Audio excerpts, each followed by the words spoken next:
will respect myself, affirm others, and encourage my fellow brothers. Avoid physical or emotional attacks, negative peer pressure, self-destructive behavior, and the use of alcohol and drugs. I will not make excuses, for I know excuses are tools of the weak. I will maintain the highest level of respect for my family, my team, and my community, in and outside of Swish drills.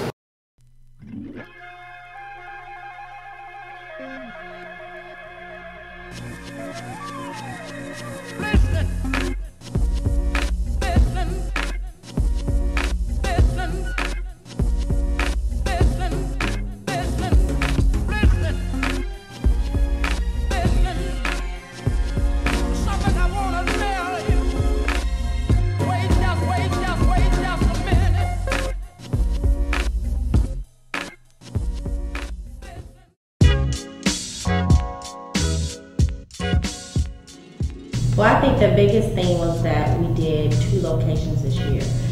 So that doubled our challenges and doubled the amount of people that we needed to work for us, the amount of students that we had. Triple, actually. Yeah, we did. That was the goal, to triple. But from last year to this year, how many staff did we have last year? We had 7. We had 7 and we had 21. Yeah, well this year we had about 30. About 30 staff this year.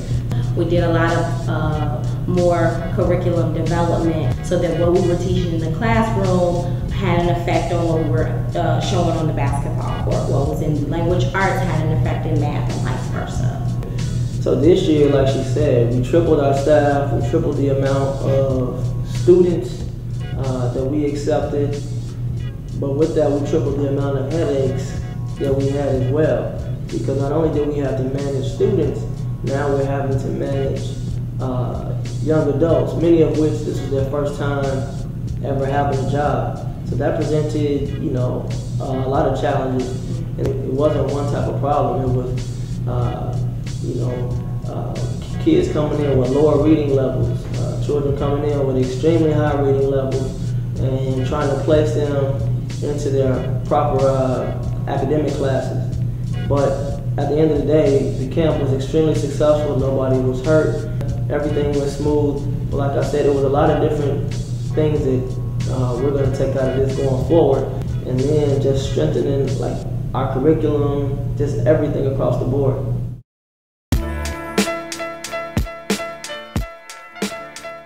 First guest we brought in was Tony Allen of the Memphis Grizzlies.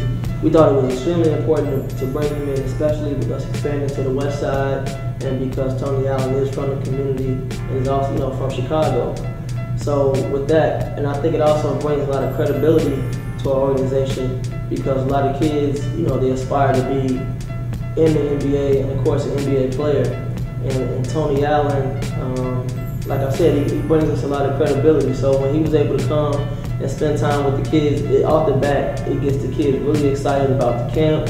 It gets them excited about, you know, going to their math class, their reading class, and doing better, because they know if the first day is like this, then, you know, what's the 5th week gonna be like? The statistic in guys not finishing school nowadays is pretty low. So I took advantage knowing that if I didn't make it basketball, I was gonna get this degree. So, and with a degree, you can utilize however you want to utilize it. But for the most part, like I say, whatever your goal is, you know, plan to get there and do the right things to get there, and just understand that if it don't work out, you know, you have to have something to fall back on. Having a degree is huge. Not only we gonna bring in players, but you know, we ended up bringing in publicists. So we brought in Micaiah Johnson from Carte Blanche PR. She came and did media training with the kids. My name is Micaiah Johnson. I'm the managing director of Carte Blanche, which is a PR and management firm. Today I came in to talk to the student athletes about media training and what to say and what not to say in front of the camera, and what to wear and what not to wear. So they got a very, very brief tidbit about what to do in front of the camera in media training. So I hope they were able to take a little bit away from it, apply it to their life, apply it to the court, and yeah, that's what I did today. I think the black community is like #1 in terms of high blood pressure and heart disease as well. So these are all things that we're trying to put in place at an early age so that we can affect and change the thinking of many of the kids that come through our program in a positive way. So being that we had a registered dietitian come in, this is an expert who can teach them how to create a diet and also a fitness plan which they can stick to, similar to what an athlete would do who's in shape and who's a professional and who's setting goals. Hi, my name is Tisa Ross and I'm a registered dietitian. I work for UIC, University of Illinois at Chicago, and this is my second year working with Swish basketball camp. Mainly what I like to tell the kids is overall promoting healthy nutrition, a couple of tips about nutrition that they should have while being an athlete, focusing on having a balanced meal and an overall healthy diet. The main focus being that a diet is not something temporary, that a diet is a way of life, and it adapts your lifestyle. It's the way you should eat every single day. So it's really important that at a young age, children know how to be financially literate in terms of a checking account, but not just that. Stocks, bonds, mutual funds, learn the difference between gambling and investing. Learning, ways to establish and maintain good credit, the difference between rent and owning. So if you do get in the NBA or if you do get a job and you come out of college and you're making $70,000, what's the first thing you should do? Should it be to go buy a Mercedes, or should it be to go buy a little beater to get you by? So these are all things that children should know at a very young age, and it should be really ingrained in their mindset, because at the end of the day, you want to teach them that to not only be consumers, but to be owners and to ultimately take ownership of their life. Today at the Swish Dreams event, we spoke about deservability. We discussed what to expect. We connected about the meaning and the value of the 4 things that you can do with money and why spending is the last thing that you should do with money. And we spoke about the principles of building wealth, which are the saving and investing. Those are 2 things that you can do to build wealth.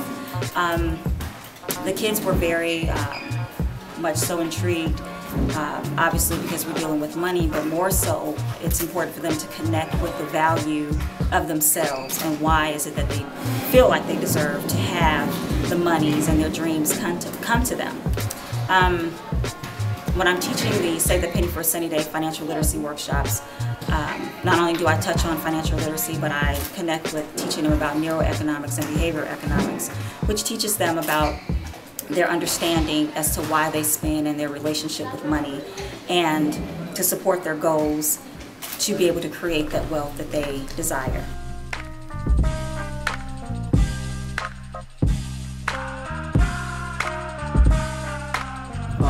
This year we had our very first South vs. West game, in which it featured little guys, 5th and 6th graders that played against the South and West side competed. Also our 7th and 8th graders and rising 8th graders, they competed, and then we had the best from the West versus the best from the South. Kids were really able to see, if they were really putting in work over the course of the 5 weeks, weeks 1 through 5, if their hard work was able to show off. And I think for a lot of kids who may not have put forth that effort on a day-to-day basis, and then for that to show up when they played against their peers, I think that a lot of life lessons were taught out there. And the same thing for the coaches. Because I saw the coaches out there who were really trying to coach their butts off during the playoffs, were really thinking man, I should have really been on top of my kids from day one. So I think for me that was really one of the things that really stood out. But besides that, I think that it was a great event for just the kids to come together and just to compete in that type of environment. To leave their houses, go across the city, go compete against kids that they've never seen before, win and take off.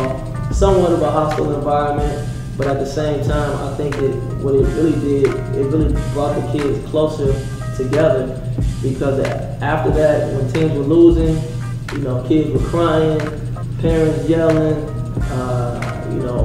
very competitive games, and these are kids that are ranging from, 9 years old to 14. So I look at it as being a huge success, and it was a learning opportunity for not only myself, but the players and the coaches as well. I think that it's very beneficial to our parents as well as us to have events like that that wrap up the whole camp at the end, so that our parents can be aware of what we're doing if they haven't been coming for a day-to-day, as well as highlight the kids on what they've been doing, award them, and let them know that they've been valued the whole 5 weeks. We've been watching them, and that, like you said, once you start at a goal from day one, a lot of them were not thinking that they would be playing on the all-star team or that they would be getting special awards at the banquet.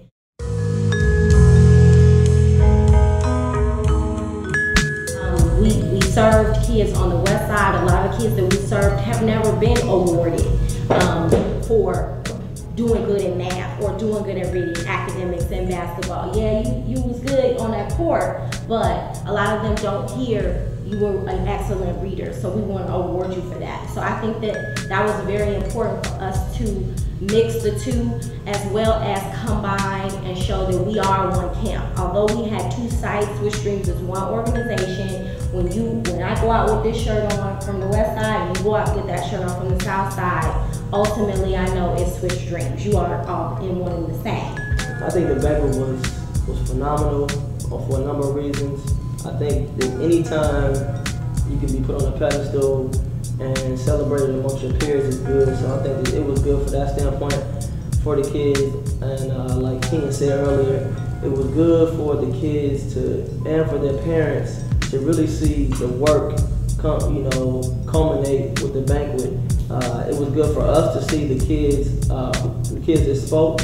It was good for us to see them articulate really how Swish Dreams had affected their life, not only with just basketball, not only with just the classroom, but a lot of them spoke about how they were able to build bonds with some of the guys that they met in the camp. It really gives them more exposure to the larger world, I guess you could say, because it was a very nice banquet hall. They got a 4-course meal. They were waited on. They were served appetizers, entree, dessert, a drink, and then they got to hear a speaker from the Chicago Bulls, so they got to interact with a professional athlete. They got to interact with some of our board members. They were also able to interact with some of our sponsors that came out to the event. And it also was even further proof that there is no South Swish Dreams or West Swish Dreams, it's all one. So for everybody to get honored together, I think that was a really big deal. And then, just a reason to go out, come out of the house, get dressed up, and celebrate in a safe environment.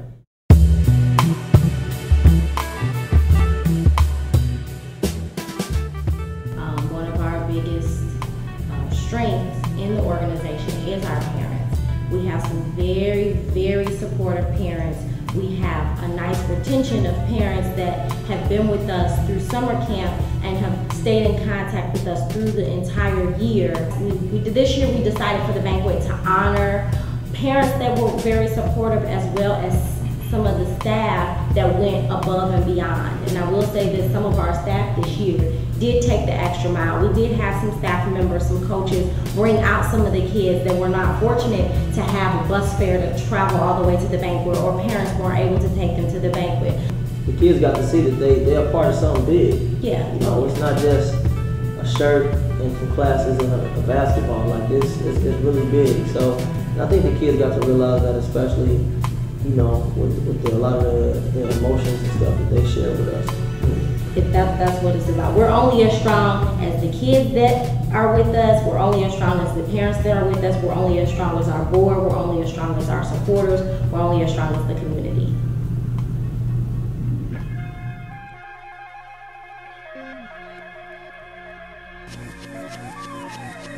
Listen.